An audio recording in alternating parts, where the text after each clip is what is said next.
So good afternoon, everybody, and welcome to this webinar. And I just introduce myself. Theresa Barry is my name. I work in the data standards function within the CGAO of technology and transformation. I think this topic has generated quite a bit of interest as we have a lot of people registered for the event this afternoon. It will be recorded as well, but I think the topic on artificial intelligence and SNOMED and data standards has generated quite a lot of interest in people. So I'd like to welcome you all, and thanks for taking the time today to link in and have a listen to what we have to say. So I'm just going to start with one or two slides on the previous webinar we had. As you know, these are playback series from the conference we had in January 2025. We're continuing to do these every 3 months on data and data standards as a series, and I think it's been well received by most people. So my colleague Dave is driving the slides for me, so we might go on to the next slide there, please, Dave, if that's okay. Yeah, so our last event that we had over 200 people attending. So again, thank you all for those of you that are attending these. And we can see that they're right across the board, people from the clinical world, academia, from the general public and from private sectors as well. So these are being well received, and it's great to see so many people are interested in these topics. And we're just tracking activity on LinkedIn as well after. So we had 1,900 impressions, more than 100 people engaged, and people clicking things and people liking things. So please keep track of things we're doing on LinkedIn, because it's a great way to reach out to people and to keep people informed of the activities that are happening in this data standards space. So next slide, please. So just to give you a short agenda for us today. So it is my delight today to welcome Dr. Ronan Glenn from EY and Dr. Quinlan from CHI, who are going to talk to us about some work they've done recently on AI in medical practice, the reality on the ground and what's happening. So that will be a very interesting talk. So I'm delighted they're both available today to speak to us on this. And then I'd like to welcome Rory Davidson, who's the CIO of SNOMED International. And he's going to talk to us about SNOMED and AI, so data standards and artificial intelligence. How should they work together, or how could they work together, and what is it we need to know about? And the last topic, I made a little mistake. I didn't update my slide deck here, but I'm going to give you a short few minutes as well about some new technology we have here now in the HSE, a central terminology server, about how that's making SNOMED available and how APIs can be enabled in systems. So I'm going to give you a brief overview on that, and then we'll do any closing remarks. So that's the agenda for today. So we'll go to the next slide there. So yes, without any further ado, I'm going to introduce Dr. Ronan Glenn and Dr. Quinlan, and they're going to give us, I'm sure, a very informative presentation on the work that they have done. We have your slides here, Ronan and Catherine, if you want us to continue to share them, or if you want to share your own, that's okay too. So I'll hand over. I'm not sure who's going first, Ronan or Catherine, but I'll hand over to you both and let you do it. Thank you. Thanks very much, Theresa. I think I'm going first, so we can go with the slides that you have there, if that's okay, if we want to go on to the next slide. Yeah, so what we'll do today is I'll present the results of the survey that we did with the RCPI, and then Kathy will talk about perspectives from her own work as a clinician and also from her work with the RCPI. So maybe just if we go to the next slide before getting into the report itself, I thought it'd be worth stepping back just to look quickly at the context for why we did the survey. And I guess there were kind of five forces that we felt were changing the nature of what clinicians are dealing with, and that prompted us to do the work. So the first will be very familiar to everyone on the call, is the sustained service pressures that people are feeling. The second, obviously, is the nature of AI itself has changed. Over the past 2 or 3 years, we've seen rapid emergence of tools that are conversational, they're intuitive, and they're usable in everyday settings. Third, access to these tools has changed. They're now available at scale. Millions of people are using AI tools directly, including for health-related information, and often they're using those tools before they ever see a healthcare professional. The fourth force is around changing expectations, both in terms of what clinicians expect from the technology that they use, but then also from what patients are expecting when they interact with healthcare services. And then in Ireland specifically, there's the fifth factor, which is the changing policy and digital landscape. We have the Digital for Care roadmap, the AI for Care strategy, the data strategy, implementation of the shared care records, the patient app, virtual wards, e-prescribing, electronic health records. All of this is creating conditions for more structured adoption of and ultimately realization of the benefits from AI. And so we felt it was timely to do the survey. So if we go to the next slide, it was a national survey of RCPI clinicians. We conducted it between October and December 2025.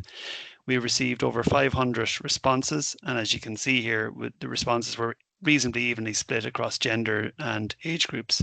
And we had good representation from all of the various faculties and institutes within the RCPI. If you go to the next slide then, I guess the key finding is that over half of respondents reported using AI in clinical practice within the previous 12 months, with the majority of those using it on either a daily or at least weekly basis.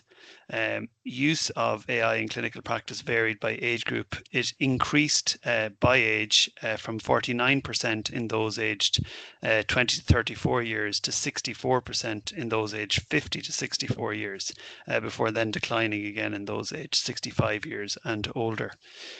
Interestingly, we also saw variation by gender, with 53% of females and 63% of males reporting use of AI in clinical practice.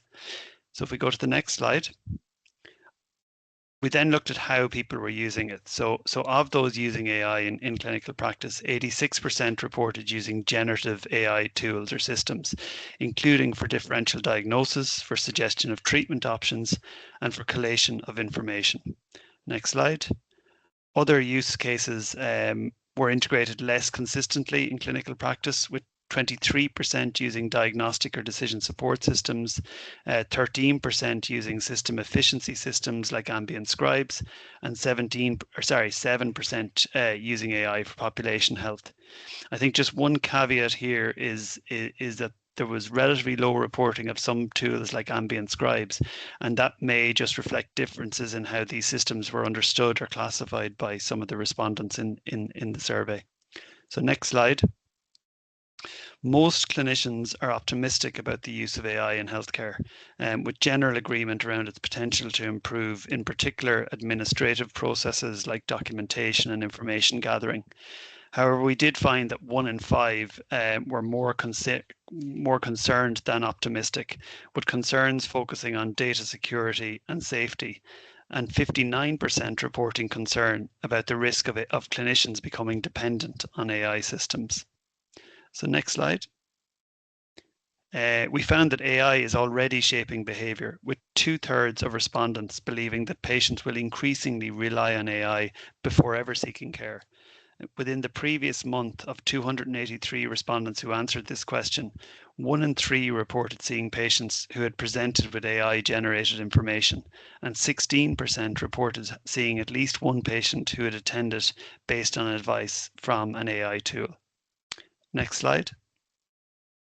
Respondents expressed mixed views on how AI will affect their roles, probably reflecting the kind of the speed of change at the moment and the uncertainty around it. So there was uncertainty around autonomy, around its impact on decision making, on job satisfaction, on work-life balance. I thought it was interesting though that of note, almost half felt that they may be unable to ignore AI recommendations. And whilst most clinicians did not see AI as a replacement for them, a notable minority, so 1 in 5, do see this as a realistic future possibility. And then if we go to the last slide in terms of survey findings, there was a very clear demand for more support and training around this topic. So next slide, what did the findings actually tell us? Well, I think that and the next slide, please. I think the starting point is relatively straightforward. AI is already embedded in clinical practice here in Ireland. That's not a warning about what's coming. It's simply a reflection of where we are today. And what we're seeing, I guess, is this kind of ripple effect that people will be familiar with from other areas of healthcare innovation. So what I mean by that is that adoption has been driven by accessibility and the practical utility of these tools rather than by a structured approach. In simple terms, clinicians have found tools that are useful. They've incorporated them into their everyday workflows, and they've just gone on with the work. And I think that's a reasonable response to a technology that genuinely helps them.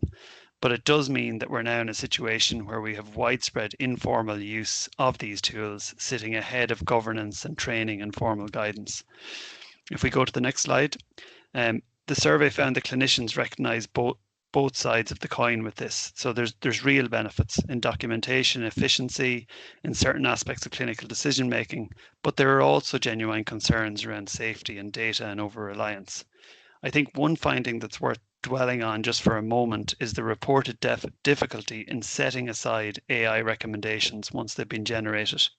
So this is different to over-reliance. And basically, if the recommendation is made and it's sitting there, if it's confident looking, and if it's right more often than it's wrong, then the urge to follow that recommendation can be very strong. But that has serious or potentially serious implications for accountability and for how we think about clinical autonomy. And so if we go to the next slide, this is closely related to the concept of what we might describe as augmented clinical judgment. Because as AI becomes more embedded in day-to-day practice, clinical decision-making is increasingly becoming an interaction between the clinician's expertise and experience on the one hand, and then AI-generated outputs on the other. And so this isn't about AI necessarily replacing clinical judgment, but it is reshaping how that judgment gets formed and applied. And so the clinician is still at the center, but the process around them is changing and changing fairly rapidly. And again, that has implications for our professional standards, for how we define clinical responsibility, and for how training need to evolve to equip doctors and all healthcare professionals for this future kind of clinical practice. Next slide, please. Then there's also the patient dimension. So people are now arriving to consultations in Ireland today, having already engaged with AI tools. Sometimes that's helpful, sometimes it's not. The information may be recent or not, it may be properly framed or not, and it may be of variable quality. And clinicians are being asked to navigate that landscape in real time, and they haven't to date been given much support around how to do that well. So if we go to the next piece then, and this is the last slide, I suppose the question is, what does all this mean in practice and what are the implications? What do we need to do now? Well, we felt there were six areas that we need to focus on. The first is around implementation and guidance. We need to move from informal individual use towards something that's more structured. And that's not about restricting how clinicians use the tools, but it is about giving them a proper framework so that they're using the tools well. And the second is around governance and safety. Clinicians' concerns around data security and over-reliance are well-founded. So we need to establish clear governance frameworks if we want to maintain clinical trust in the tools and ensure accountability when things go wrong, which they inevitably will. The third and perhaps the most fundamental area, I think, is clinical decision-making and autonomy. As AI becomes embedded in the process of clinical reasoning, we need to have clear answers about where accountability is going to lie. Who is responsible when an AI-informed decision leads to a poor outcome? How do we ensure that the clinician remains genuinely in control rather than nominally so? These are not abstract questions. The fourth area is around patients and the doctor-patient relationship. AI is already changing how people seek information and whether they seek care at all. In our system that's under significant pressure in terms of demand and waiting times, there's a real risk that patients will see AI as a substitute for clinical advice rather than as a complement to that advice. And that carries real risks in terms of delayed presentations, misinterpretation, inappropriate self-management. And so public guidance on the appropriate use of these tools is needed, as is ongoing evaluation of how patient behaviour is actually changing in response to these tools on the ground. The fifth area is training and capability. The demand for training that came through in the survey is striking, and it reflects a gap between an understandable gap between the pace of adoption and the level of preparedness. So we need to build AI literacy across the clinical workforce. And then finally, the broader picture is a system that's in transition, but not yet in control of that transition. We have the AI for Care strategy, we have the Digital for Care agenda.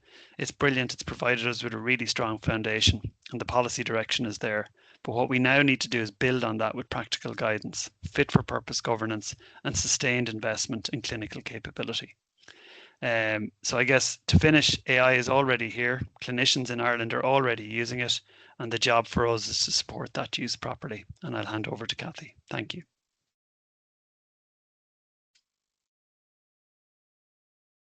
And actually, sorry, Kathy, I think there was one more slide where I just said thanks to all of the survey respondents and to everyone in the RCPI who supported us on the survey journey. So thank you. I'm sorry, Ronan, I think I've already hijacked the feed, have I? No, go ahead. Go ahead. Can you see my shared screen? Yeah, that's okay. Sorry. Yeah. Thank you very much for the invitation to speak today. As Ronan was saying, we've been working together and now probably working a little bit more diverging from each other in different aspects of AI. And I want to spend the next 10 minutes on what the use of AI looks like on the ground. I've been practicing in Australia and in the UK for the last 18 years, and I'm now working at CHI. And so some of what I'm going to be speaking about is about my previous role.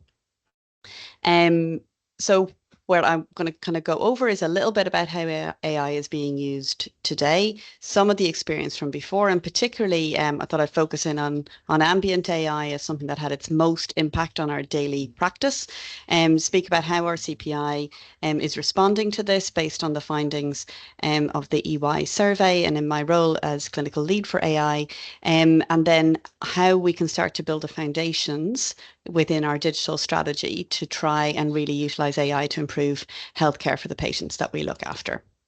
And so as Ronan has already beautifully outlined, AI is already here in everyday clinical practice, and more doctors are using it than not, and almost everybody says that they need more support and more training in its use.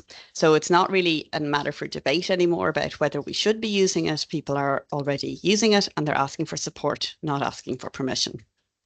And so what does this actually look like? It shows up, I think, really broadly across three places. In everyday clinical work, clinicians are using various AI tools to find and appraise evidence at the point of care, to draft clear explanations for families, and to make sense of guidelines for the patients that are in front of them. In research, it synthesizes literature in minutes rather than days, and it's accelerating our work in genomics and in my own field of kidney disease in particular. And in education, it can turn a real case that you've met on your night shift into a teaching vignette. It can generate quizzes from your own material, and we can use different tools to support journal clubs and trainees. So really adding rocket fuel to the work that we've already done and improving our knowledge base. These are real gains, but they're also mostly individual and mostly at the level of a single task. So I thought I'd show you one example that I used overseas and was particularly excited about because it changed the patient experience directly. And that's the utilization of various AI tools to actually speak to the patient directly. So the hardest part of communication is often not what we know how to say, but whether the patient or the family in front of us knows how to take it in. And with large language models, we can take the same clinical message and rewrite it in plain language that matches to a family's health literacy and to their understanding and meets them where they're at. We can then also use AI models to deliver it in their own language.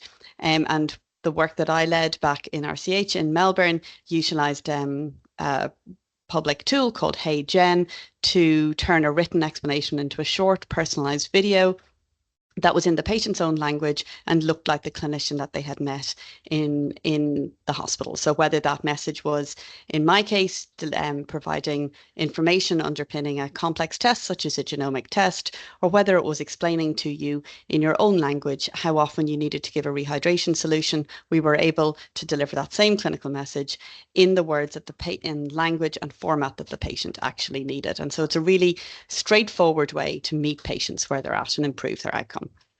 Now it's the technology that for me changed clinical work more than any other, and that's ambient AI. In Australia, this isn't a pilot, it's part of our working day. It's part of the working day, whether you work in private practice, which is where it got started, or in the public hospitals. And here's what it means across a single clinic, and the various different AI tools that we were using over there were Heidi and Lyrebird, depending on where people were, but I'm not particularly touting one over another. How these tools work is that while you are in a clinic speaking to a patient and having your consultation, you speak to the patient and you finish your consultation and you turn around to your computer screen and the notes are written. So I'm speaking to the patient, not speaking to the screen and not writing notes. All of the literature in the background of this shows that what patients experience is far more eye contact and far more engagement from their clinician. And what the clinician experiences is shorter time after clinic documenting and a lower rate of burnout in the short term. Remembering these tools have only been with us for a while, so we can't do the longer term stuff. Out of those notes, referrals and clinic letters are then drafted from that same conversation, ready to review and ready to sign, remembering that the clinician always takes ownership for that. And then at the end of clinic, it also generated a structured list of tasks and actions and follow-ups that I had said for each patient throughout the day. So chase the bloods on this person, look up this particular condition, reach out to this particular clinician about transitioning my patient over to them.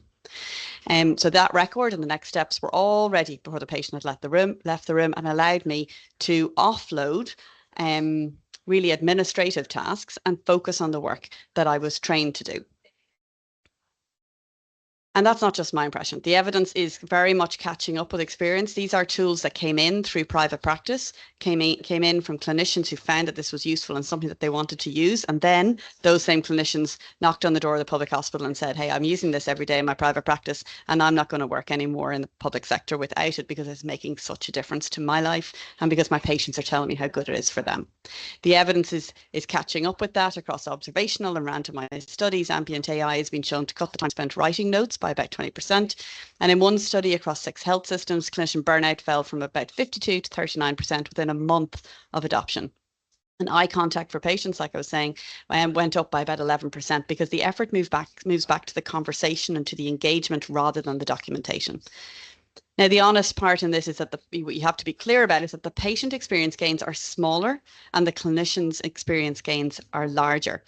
These tools can omit things and they can confabulate. So you do also need to make sure that the clinician stays in control and clinical oversight and human in the loop is essential. But if you want the strength of feeling about this, I asked my Victorian Gen Peds group in WhatsApp last night, how would you feel if you were working in a service like I am, where ambient AI is not available? And this was pretty much the consistent message. Without ambient AI, I wouldn't work clinically. It's now the difference between a sustainable job for some people and burnout, which is why our public hospital brought it in, because they were actually just hemorrhaging staff out to the private sector. So how's the profession responding? Well, RCPI is setting the standard in 3 ways. Governance, we have an AI governance committee and we're building a national governance framework, which will be released in the next 2 months. In education, as Ronan's survey highlighted, we have a real need for education in this space, and structured AI literacy is every career stage embedded in CPD and built on the critical appraisal and clinical reasoning that doctors already have. And voice, we need to make sure that Irish doctors help shape how AI is adopted, including through the EU AI Act and Ireland's AI for Care strategy. So making sure that we are making strides across governance, education and voice. And really, I think my message to the room, and based on a lot of the work that Ronan has done, shows you that what we're seeing is real individual gains. People are utilising AI individually, but the system needs have really reached, there's very little systematic approach to this in Ireland. The things the system actually needs are different. different. You've got population health and audit, predicting deterioration before it happens, research and improvement at scale. And the gains so far are for the individual clinician, and the system level prize is still ahead of us here in Ireland. And for me, the reason why we can't reach that prize yet comes back to data, which is why this matters for everybody in this room. Ambient AI gives us more text, but free text is very hard to interrogate at scale, and we need to make sure that it actually is put into our systems in a way that's interrogatable. And if you want to move from individual productivity to system intelligence, you need structured, coded data that a machine can read consistently. And clinical terminology like SNOMED CT is exactly what turns our notes into data we can actually use for audit, for prediction, and for research. And structured data is the bridge from individual use to system capability. So what do we build? We build the foundations. We need structured data to feed a trusted research environment, somewhere secure where that data is safe to interrogate, and that's when we can unlock care at scale.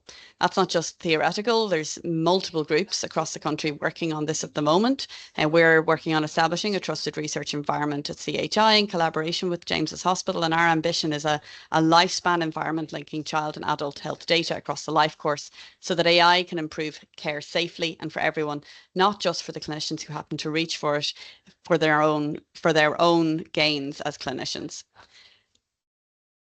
So I'll leave you with this. The question is not whether clinicians will use AI, they're already using it. And we have plenty of data internationally. And now, thanks to Ronan's survey, we have the national, local information as well. The real question for health system is whether we build the digital foundations and the structured data that allow this and these advances to work for the whole system safely and for everyone. And I'll just leave you with 2 resources if you've got interest in terms of the references. I've got about 150 papers there that all back up various things that I've said in this and are also quite useful in terms of education for data. And in the second QR code there at the bottom, there's some formal tutorials on the utilization of different clinical tools that utilize AI. Thank you. Brilliant. Thank you so much, Ronan and Catherine, for your extremely insightful activities and what's been happening with the survey. And as you say, we're not waiting for permission to use AI. It's already in use. People are really liking it. It's making their working day a lot easier, but we need to put some guardrails and etc. in place. And as you say, it's the clinician that's probably benefiting the most at this point, but to get to the really exciting part for the organizations is looking at the coded and structured data and getting not just long narrative notes, but continue to use the tooling in the right way with AI, but then to make sure that the data is coded and structured, and then we can use that data really well. So I think as we are Ireland, we are a SNOMED member country, and we have our SNOMED license and we're up and running. We're very well placed to kind of get going with this work now. So I'm really delighted to welcome Rory Davidson, who's the Chief Information Officer for SNOMED International, to come in and speak on this, because this April we had our SNOMED business meetings in Vienna, and Rory was there as well as the rest of the SNOMED International team. And this topic came up quite a lot around AI and SNOMED and data standards, and where do they fit together, and how can we ensure that all of this, feels like a bit of a runaway train with AI, how do we kind of like utilize it for the best for not just the clinicians, but for the organizations as well. So Rory, if it's okay, I will hand over to you. You can drive your own slides, Rory, or we have them here. Oh, I knew it wouldn't work. If you want to share, but we have them here if you're. I should be able whichever. to. I'm just seeing if it works. Okay. Let me know if it comes through. Can you see that? Can you see that? No? Yes, I can see it now. Yeah. Great. Thank you very much. Thanks, Rory. Great. No, thank you very much, Theresa. And thank you very much, everybody, for the opportunity to come and speak to you. And thank you very much, Ronan and Catherine. I couldn't have asked for a better lead in to the presentation. It was almost written like a script. So thank you very much. It's really great to be here and speak to this kind of community, because often we speak with people who are not necessarily using the AI, and getting that the feedback on the form was really interesting to see how this is coming through. And I don't think it's a surprise to anybody that we're now in a world where the AI is no longer magic. It was magic 3 or 4 years ago, doing lots of magic stuff, and now it's becoming kind of part of our daily lives in many areas, and very much so in healthcare. And it's a tool that is really going to revolutionize, I think, how we interact with patients, how we interact with the data. But to do so, there's some things we still need to do, exactly as Catherine was talking about. And so I'm going to cover a little bit about how SNOMED plays in this world and how we believe it can help the adoption of these kind of AI tools in a safe way that makes everybody feel a bit more secure using the tools. So yeah, I'm Rory Davidson. I'm Chief Digital Information Officer at SNOMED International. I've been in and around SNOMED for the last 13 years, and before that I was in the NHS, so I've been in healthcare for quite a while, but I'm a technologist, so there's no doctor or professor in front of my name, but I'm happy to here to talk about the conversation. So starting, not a big surprise, and this is really leading on from what Catherine was saying, is that clinical AI is great, but we have a data problem. We had a data problem before we were really talking about AI. This number, 80%, I've seen around the place, but it's generally a kind of industry estimation that globally we have about 80% of clinical data is unstructured. Lots of free text notes, a lot of letters, a lot of reports, very rich for us as humans reading them, but very poor for machines, very poor for machines to work with information. And especially as we move into this world of AI models and large language models, partly because AI models cannot generalize. One model that's trained on a set of data where a GP writes HTN instead of hypertension, when it's looked somewhere else, it may not come up with the same answer. This is especially relevant when we think about languages. And I think one thing as English speakers, we often forget how fortunate we are that there's so many options available to us when it comes to AI. They do start to drop off a little bit as we get into other languages. So if you're working with data that's going from an English-speaking country like Ireland over to France, where I am at the moment, then the models may not be the same, may not be trained on the same data. So how do we know that we're being able to be interoperable? So this is why the outputs become important, because if we can't share the data that we're getting out of these models locally and can't be used the same way somewhere else, then great, we solve the problem in one very particular context, but not across the whole of the patient, the patient healthcare journey. But also the other thing, and Catherine mentioned this, is about audit and safety are much harder. It's very hard to do audit over a massive scale of free text, whereas you need to be able to measure this stuff. You need to be able to have a structure around the data that we're getting so that we can look at it and we can audit it and we can measure what's happening in the healthcare system. Just one slider for once about what SNOMED CT is, just to give those of you who are unaware of what it is. I'm sure you've all heard it many times. But SNOMED CT is a formal clinical ontology. It's a terminology standard that is a lot more than just a SNOMED code and a set of terms. It's a modeled set of clinical ideas that can be understood by a machine. And that's why it's really important in this world of AI that we're moving into. We've always kind of said within the SNOMED community that we were waiting for the technology to catch up with us, and it's there now. And now we're starting to see how it can leverage this. A good example of how SNOMED plays in this world is if I look here at the example of appendectomy or appendicectomy, depending on which version of English you want to use. But in the model here, you can see we have appendectomy, which is an operation on the appendix, and it is a partial excision of large intestine, but it also has attributes that we use to define more information about it. And the attributes here is method is the excision, and the procedure site is the appendix structure. So what that means, just with that one simple model, that a machine can understand that it knows if it's looking for patients who have had an excision of the digestive tract, they can find this. Or if they're looking for patients who have had a procedure on the appendix structure, they will find patients who have this concept. So you start to add a lot more detail and analysis you can do with this data. So this is really the power of SNOMED CT, even before we start talking about AI, but even more important now that we do. SNOMED has 380,000 things in it. It covers a lot of content. I won't read off the slide. There's formal logic definitions. There's lots of attributes. I've just given excision appendix structure. We have things like causative agents, due tos, has finding sites, morphological impacts. There's a whole load of things that define these clinical ideas that, again, machines can understand and they can infer. They don't just have to match strings, which is where we've been in the past. And more importantly, SNOMED CT is now being rolled out in many countries. There are 54 member countries in SNOMED International.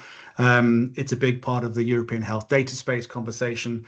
It's rolling out in South America and Asia Pacific. So we're seeing this more, this whole concept of having a single computable language of healthcare is starting to come true, and it's kind of exciting to be here at this time. It's not often you hear people saying it's exciting to talk about terminology, but it kind of is in this context. So that was SNOMED CT, but how does it fit into clinical AI? And I think the interesting thing is that it's already there. And in some cases, you won't even know it's there. We often say in SNOMED that some of the best implementations of a standard coding, whether it be SNOMED CT or other codings, is that you don't know you're using it. And you shouldn't need to. There is no reason why healthcare professionals like yourselves should need to know that I'm choosing code 1, 2, 3, 4, 5. It should just be I'm entering in the clinical information I want to enter. So we see that SNOMED CT is already being used in natural language processing and coding. We've talked about ambient AI. That's very part of it. There are more solutions now starting to arrive that code into SNOMED CT out of the ambient AI discussion. One thing to be aware of at SNOMED CT is just one part of the conversation. Having an information model, so you know that, okay, you have a SNOMED code, but it's going into the right place in the patient record is also very important. And that plays part of the bigger picture as well. We've seen SNOMED CT being used to ground the kind of chatbots that are appearing in various different healthcare sites. We know they're using SNOMED CT. They're referring to information, knowing that it's based on something that, like I said, an appendectomy is an excision on the low end tract digestive bit. And so it's appearing in these chatbots as well. AI has been used in clinical decision support for quite a long time. I mean, we now refer to AI. Obviously, it's I think every discussion every other discussion I have now is about AI. But really, AI has been around for a very long time. 10 years ago, we were calling it big data. Before that, we were calling it expert systems. But really, these all play into clinical decision support by having structured data that the machines can understand, meaning they can provide the right alerts at the right time instead of missing information that can have an impact on patient healthcare. And then medical imaging AI. Findings are being mapped to SNOMED CT. So these can then be searched upon and acted upon, feeding back into decision support and back into conversational AI and back into the interactions that you have with your patients as well. A very dumb example here, and I had to look up what these acronyms meant. But here's a very example of a free text note that can be coded in clinical data. So we have a 64-year-old male with type 2 diabetes mellitus using T2DM as the acronym, shortness of breath, so SOB, so not son of a, but anyway, on exertion, bilateral leg swelling, and echo shows reduced ejection fraction, and it says on here. Straight away, using natural language processing, we can structure what's happening to this patient. We know the patient has type 2 diabetes mellitus. There's a heart failure in here, and potentially with reduced ejection fraction. And the other one that has dyspnea on exertion, so shortness of breath. What that means now with that very quickly coded data is this data can now appear out of a population level heart failure audit across all records. They will appear in this. We know that we could send this patient to cardiology automatically with automatic referral tracking. An ACE inhibitor has been prescribed, so we need to check the renal function, so part of the clinical decision support. And importantly, cross-border data sharing using these codes. So if this patient is coming from Ireland over to France on vacation, then I know that whilst heart failure is heart failure in English, we talk about crise cardiaque in French, but the code is the same. So I don't need to worry about the language because I've got the code, and the code is the really key thing here. And that's the same when that code gets fed into their models locally, we're still going to be getting the same outcome because we're working on a structured set of data, not text, because the text is different from language to language. To do this, though, we've got to make sure that SNOMED CT is a high quality. So one thing that we kind of realize now in the world of lots of things being generated, a lot of our work is being helped with using these different tools, is we're still very proud that a lot of SNOMED CT is manually created. We have a very, very highly skilled set of clinical authors, terminologists, who are all healthcare professionals. We are helped by advisory groups, by working groups, experts from nutrition, from epilepsy, from mental health. So there's a lot of peer review that goes into all the content that goes into SNOMED CT. Once that's gone in there, then there's a lot of automated validation to make sure that things are in the right place, in the right place, the hierarchy. There's a whole load of automation checking with every single release. And importantly, there's a very predictable release cycle in SNOMED. Every month, there's a new version of the International Edition. The Irish edition has already moved almost, I think, to a monthly release very soon. And behind those monthly releases is a very structured change management process, which is very transparent. You can see what has happened, you can see why it's happened, and you can see what's the replacement of what has happened. And I think one of the things we try to say, and this is within the SNOMED world, about how do we get that trust, is we think about SNOMED as very much an open ecosystem. So there's a lot of open source software, but there's a very vibrant community of implementers and users of SNOMED CT who build in on top of the transparent, governed and peer-reviewed terminology that we have. One thing we talk about with SNOMED CT is how is it helping to make this safer, and that's what I started the presentation off with. So it's not about the technology, it's about what the structured coding does for safety for the patient. So it's really back to this concept of having structured data means that the AI can do a lot more without being so concerned about having to guess. We can make sure that we're finding the right patients. Instead of looking for a string match to heart failure, we know that when we're using a code, we can say that by looking for heart failure and anybody with a heart failure, we're going to pick up other diagnosis as well, like systolic, diastolic, and right-sided failure as well. So at the same time, we're picking up more than just one particular string match.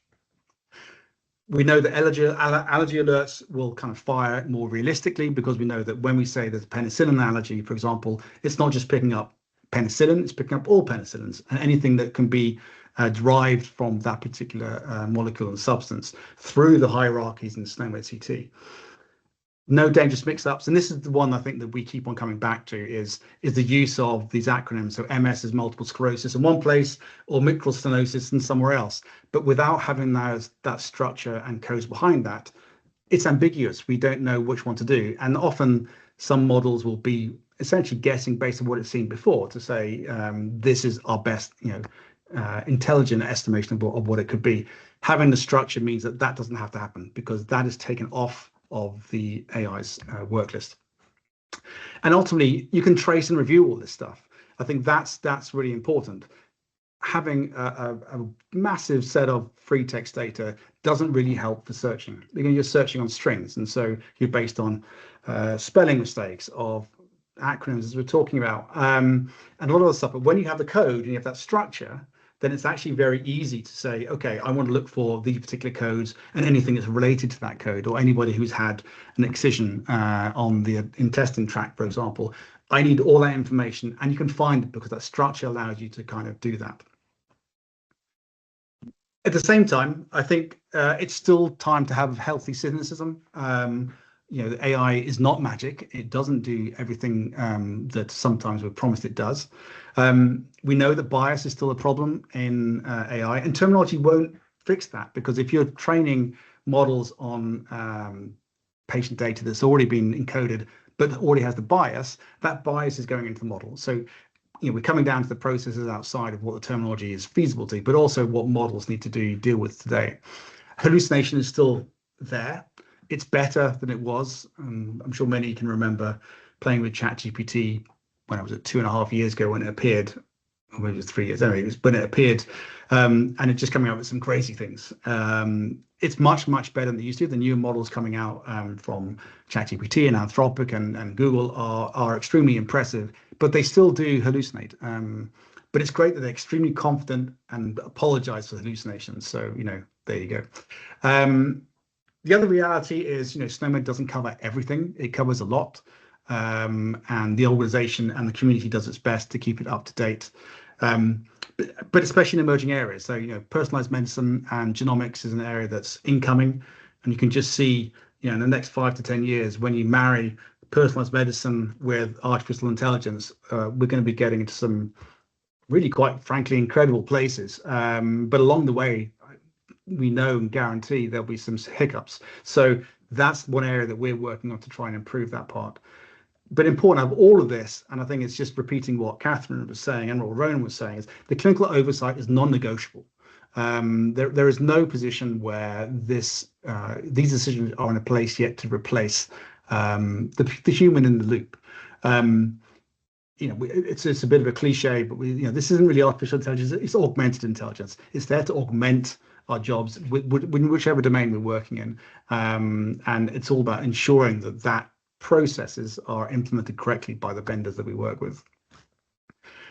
One thing, just to finish off, that we have done is we in SNOMED CT realized that there wasn't really a way to check. How do you check the models that we're working with if they're the right models?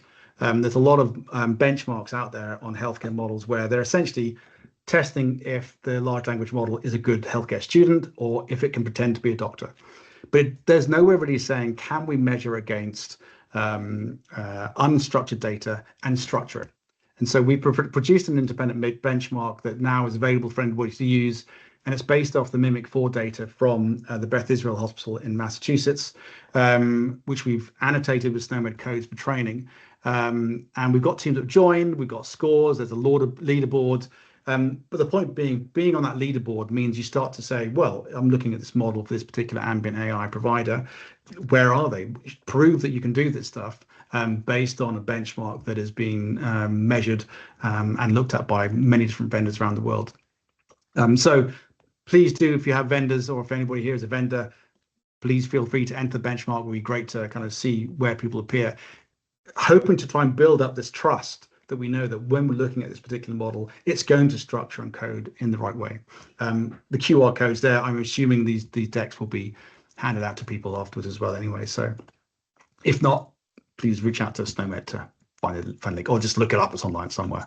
So finally, yeah, just to underline that message really, that all the AI magic and all the AI tools are great, but they're only as good as the data that it can understand. And the understanding the data means you need that structure, and SNOMED CT is the layer that provides that structure and provides the content, the context that the AI models need, and the ambiguity that the AI models need to have the confidence to manage and analyze that data. Auditable, interoperable, and safe to act on. And that's it, and I'll hand it back to Theresa unless questions. Thanks, Rory. That was great. I think it kind of places the SNOMED piece of information along with what's actually happening in reality, as Ronan and Catherine have said, the reality of what's happening on the ground and the positivity from clinicians from using AI, but then to ensure that it's structured and coded and interoperable and shareable is the part ensuring we have the SNOMED content in there. So I have just 1 or 2 slides of my own, and then we'll go on to some Q&A, if that's okay. So just to explain to people a little bit about what we've done here in Ireland, so it's how do we ensure that our systems, whatever systems we may be using, are going to use SNOMED well, and to provide the systems with SNOMED in a format that they can utilize well, and then that the AI models in those systems can utilize rather than just doing all the unstructured data. So if it just goes to the next slide there. So we have in the last 6 to 8 months, we've procured a central terminology service, and what this means is we can provide now all of the SNOMED content that is released now monthly. On the 21st of every month, we're releasing, doing any new content with SNOMED, and we're making that available now through the Central Terminology Service. What this means is that any supplier or system can connect into the API, and they can ensure that they have the most recent content from SNOMED using, as Rory said, they're using the terminology, but the concept ID from SNOMED, no matter where you're sharing that data, that concept ID means the same thing, no matter what language you're speaking. So what this does is it just improves the overall interoperability. It's a single source of truth, and it allows that simplified integration for systems to bring in the SNOMED content. This gives overall better data quality, reduces the maintenance burden, so it means that you're not expecting all systems to manage SNOMED, build databases and do all of that activity in their system. They're getting it directly from the API, and they're using that to record their information, and it's a future-ready platform. So we have the capability now to standardize data for all the health information systems centrally within the HSE and make them clinically validated for each use case and make this data available via the API. And as Rory said, all the content that SNOMED that is created is already validated by clinicians, created by clinicians for clinicians, and it's gone through that very rigorous process. So this hopefully gives people a level of assurance that we have this information, will improve data quality, and will bring us to that place of that whole idea of better patient care and better patient outcomes because you have better data. So we have 2 companies who've already connected into our central terminology server, which is now live. And I'll just show you, we have just a few comments from both of those companies. Oh no, I'll go back to that one. So I'll go back to that slide, sorry. So we'll just come to their comments. Yeah. So one of them has said that having a FHIR native interoperability enables seamless data flows across the HSE system. So this is a company who's already in business with the HSE. The coded data elements reduces the ambiguity. I think it should be reduces there at the point of care, improving clinical safety. The scalability is built in.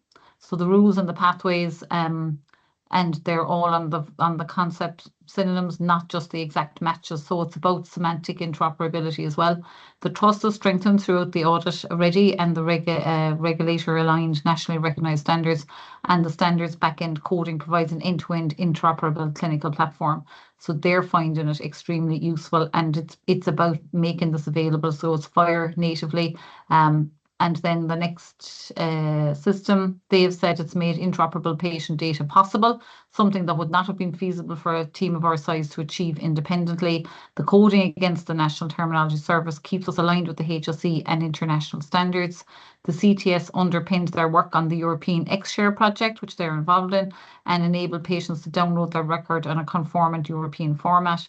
Standardized SNOMED coding through the CTS was a key enabler of the conformance, and the data standards teams were consistently generous. Well, that's nothing to do with the system really. But that it's still good to know this is in place. It is available. We can make this data available to any of our systems now downstream, and it is all very much about data quality.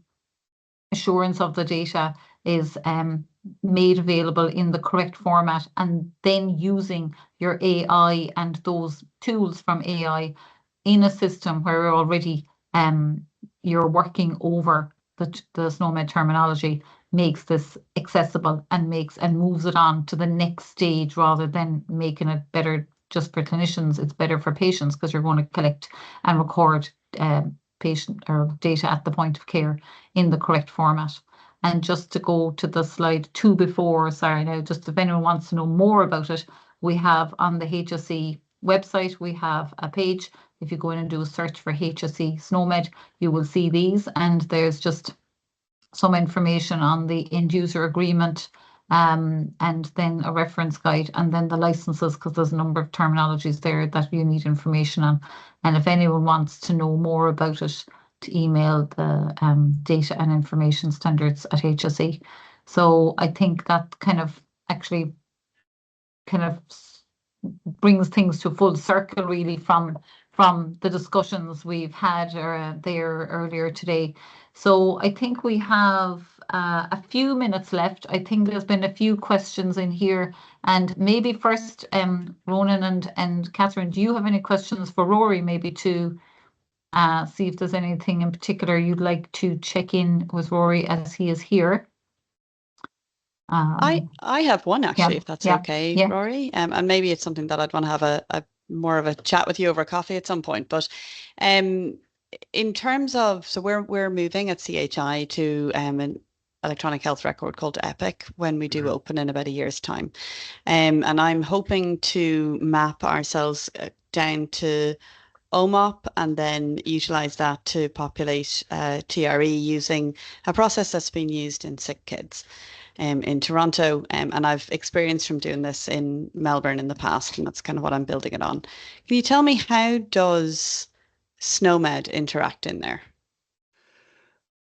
Well, so SNOMED could be part of the OMOP model as well. So you can put, it depends on the data. I think there's that's quite a long, how long is a piece of string question for a long answer. I think there's many ways you can play into it. You know, it depends on where the SNOMED encoding happens in the system. I mean, we know that Epic does support SNOMED, obviously, but it depends if you're implementing that in your Epic implementation as well.